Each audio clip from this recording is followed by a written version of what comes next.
Mike's Daily Podcast. Welcome to episode 2317. Mike Matthews trying to keep this show daily because it's called Mike's Daily Podcast. And here we are. It's cooling down. It's fall. And everyone should know if you feel like you're going to fall, get a seat underneath you so you don't hit the ground and break your cranium. We don't want that. That's insanium. I think my song is about over with because I didn't think of any other words to say. It's episode 2317. Mike's Daily Podcast. Today, I'd like to talk about sandwiches. I'd like to talk about clothes. And I'd like to talk about Mike's my weekend Daily where I chopped up a tree. Podcast. I'm wearing long sleeves to work today. Yeah! Because I chopped up a tree, and the little branches, the little twigs sticking out of the tree, because it had fallen down. It was a felled tree, and I was chopping stuff up, and the little branches scratched me, and my arms. I looked like I got in a fight with a cougar. Don't fight cougars. Leave them alone. Yes, you could probably jump in some kind of joke of going to a bar and meeting a cougar, which at my age is very possible because I guess I'm at that age where if I was a woman, I'd be called a cougar, wouldn't I? I don't know. Cafe, I don't know. This got awkward, this question.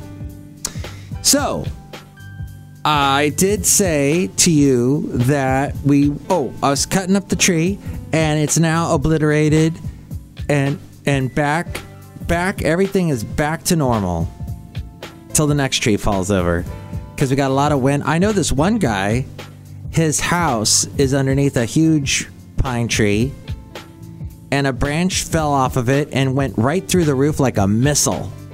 Actually put a hole. This happened recently.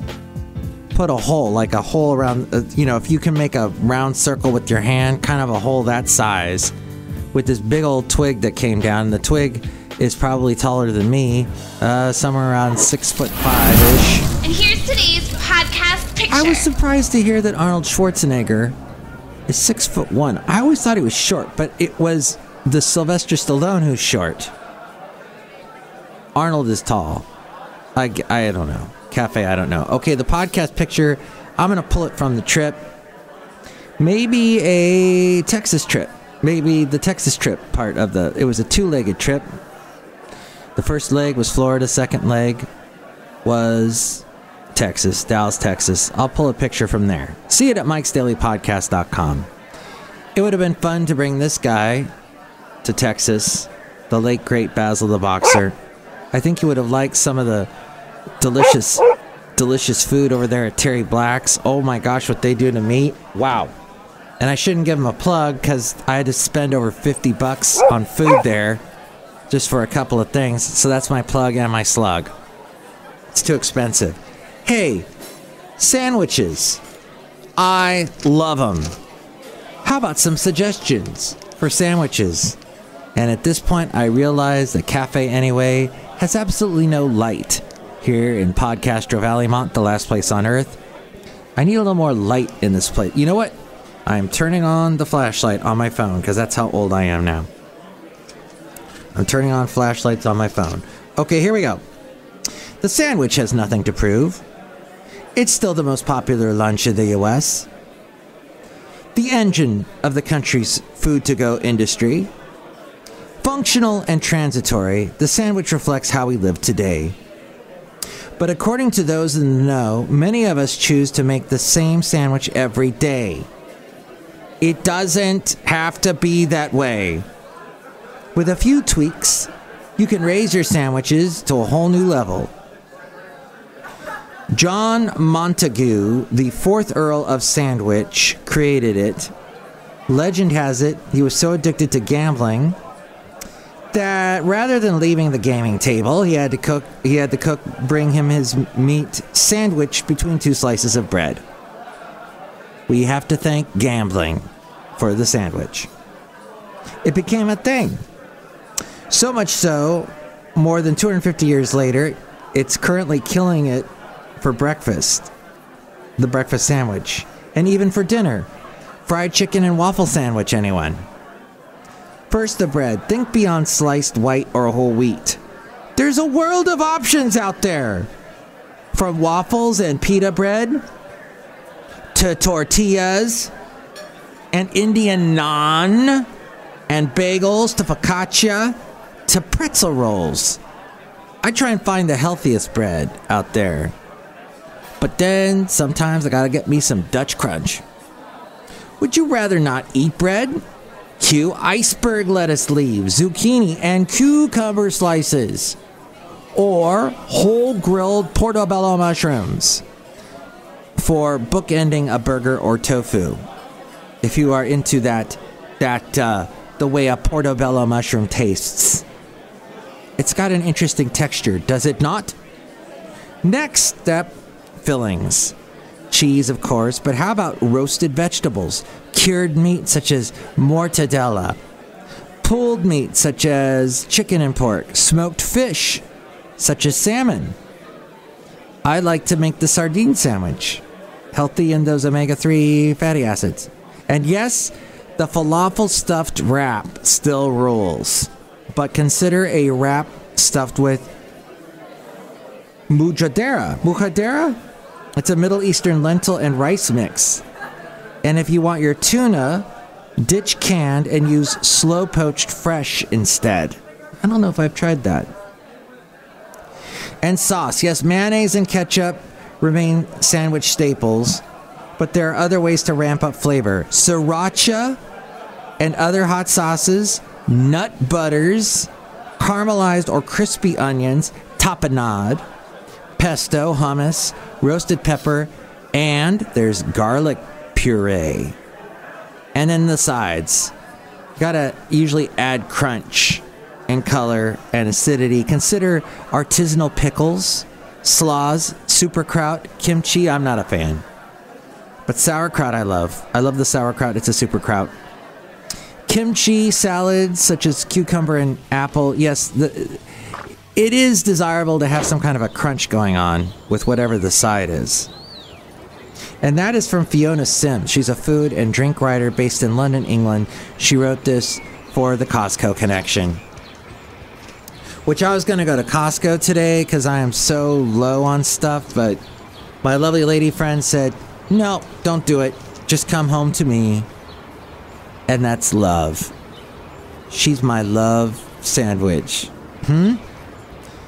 Here's an interesting fact about clothes. What should customers be aware of when shopping for sustainable clothing? Compliance and traceability on company websites is what you should look for. So many companies say their items are recycled, but if you look on their websites, they have no way of tracking or tracing sustainability. Another thing to see is if the clothing is responsibly made and created with sustainable fabric. It's about conducting business at every touch point, placing sustainability and ethical stewardship at the core of what you do. That is from the founder of the company Montedetta Canada Inc. And I pulled that also from Costco Connection. Hey, here's a question. What's a B Corp? Certified B corporations are for-profit companies and dedicated to using business as a force for good. Montedetta has to meet the following criteria because they are claiming to be one of the 4,000 companies around the globe to be B Corps. The criteria include governance, which includes company mission and ethics, workers, which includes financial security and satisfaction. The workers have to be happy. Community, which includes diversity and equity. Environment, which includes environmental management. And customers, includes customer stewardship, accountability, and transparency. By the way, I saw the wonderful Dave Chappelle and his latest special. Oh, he's so controversial. Well, you know what? He's a controversial comedian, and people will not like him for one reason or the other. But you have to admit, he's good at what he does. Stirring up controversy. while not looking like he wants to do it. He looks as if I'm just saying it because it's in my brain. And I'm there and I say things that generally make you laugh, but perhaps he doesn't make you laugh. Whatever the point. I enjoyed watching, and here's the thing with me and watching stand-up comedy. It's best for me if I watch it with somebody else. Because then I like laughing with someone else. That's fun. So my lovely lady friend and I watched it. And he points out a lot of things. I'm not going to go into it. But a lot of stuff about our society. Stuff that you may find not exactly what he's saying is... Well, that's the thing. Is he saying something that is offensive to you or that you agree with? And if you agree with it, are you offensive? All these questions. It was very interesting to watch. But at any rate, he's a very rich individual. I am not. But I watched it because my lovely lady friend said, let's watch it. So there you go. And now he has had issues with women. Women have disliked him for one reason or another. And I was with a woman who wanted to see it because she wanted to laugh. She wanted to see the special. But hey, either way, that was what I did this weekend, watching that. And finally, have you heard about this? So today, a lot of the anti-vaxxers are pointing out the late, great, depending on what you thought about him, I thought it was pretty cool. Except for the thing when he got up in front of he had misinformation about Iraq. I'm talking about, of course, Colin Powell. But when I saw after that, and, he apologized and all of that, and interviews I saw with him, I thought the guy was very interesting, and I would have liked to have met him. But, so he apparently had been vaccinated, and he still died. And they're saying from COVID complications. That's what I heard today on the BBC. So I'm not sure exactly if that has changed yet. Someone else informed me that no, he had cancer and he was 84. But I know that there are a lot of anti-vaxxers who are going to jump on that and say, look, he was vaccinated and he still died from COVID.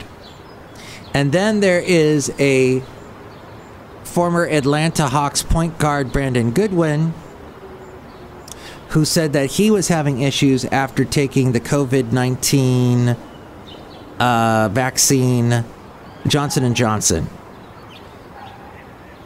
He said that he's having blood clots after he got the vaccine. And pulling this from the MSN.com article from, let's see, I think it came from, what's the name of this? SB, well, it's from MSN.com, an article that was on there, and it doesn't tell me who wrote it. So, Rashad Milligan wrote it.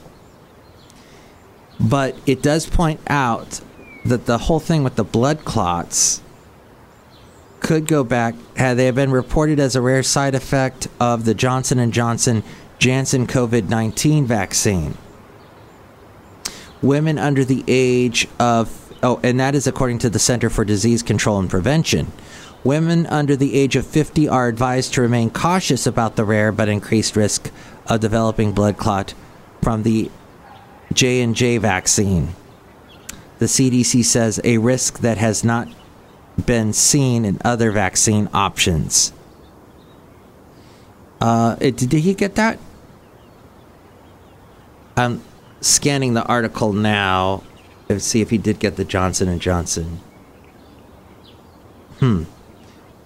Okay, well, I can't see from this, but I do know that was something that Dave Chappelle pointed out, that he went and got the Johnson & Johnson, and he made a joke about that. That was probably not the best vaccine, the best version of the vaccine to take. But now I've known about two people. Mostly everyone I know has taken the Pfizer, and then I know slightly fewer people taking the Moderna, and then very few people with the Johnson & Johnson. So, at any rate, that article is there, and anti-vaxxers are jumping on that and saying, yes, blood clots, don't take it, you'll get blood clots. Even though it is a rare side effect. Do you want blood clots, or do you want COVID-19? At any rate. And that's all. We're outside a cafe anyway, somewhere in Podcastro Valley. Podcastro Valley, Mont, the last place on Earth. And you saw the dark clouds from the last podcast picture. That happening there at Ponce Inlet just before a big old storm hit us. Look who's outside. Hello, Michael Mars. It's Madame Rootabega. And yes, I enjoy sandwiches. Oh, yeah, sandwiches are really good. Do you like wheat bread? Yes. Do you like tortillas? Yes. Do you like those rice bread? What do they call those things? The rice? Oh, those things that they were pushing on us for a while. They're like these blocks of rice, but it's not tasty like the Rice Krispie treats. It's like just rice bread. Do you like that? No. I see. I don't know why I thought you would say that, but look who else is here. Hello there, Mike. This is Valentino, the parking attendant. And it's Bison Bentley. Do you know that? Mike, your arms are all scratched up there. Yeah, scratched from a cougar. Do you know that? No, I've been staying away from cougars lately. The animals. What I'm talking about. Oh, what I got myself into on today's show. Next show, it'll be the wonderful Chely Shoehart, Floyd the Floorman, and John Deere the engineer. Chime in about anything we talked about today. 336MM Daily. 3 plus 3 equals 6. MM as in Mike Matthews. Daily as in what this podcast will try to be. Of course, I'll get interrupted like I did yesterday because of the tree thing. But yes, thank you for listening. Tell all your friends. Take us out a frame. Mike's Daily Podcast is written and produced and performed by Mike Matthews. His podcast is super easy to find. Download or listen to his show and read his blog at mikesdailypodcast.com. Email Mike now at mikesdailypodcast@gmail.com. See you tomorrow. Bye!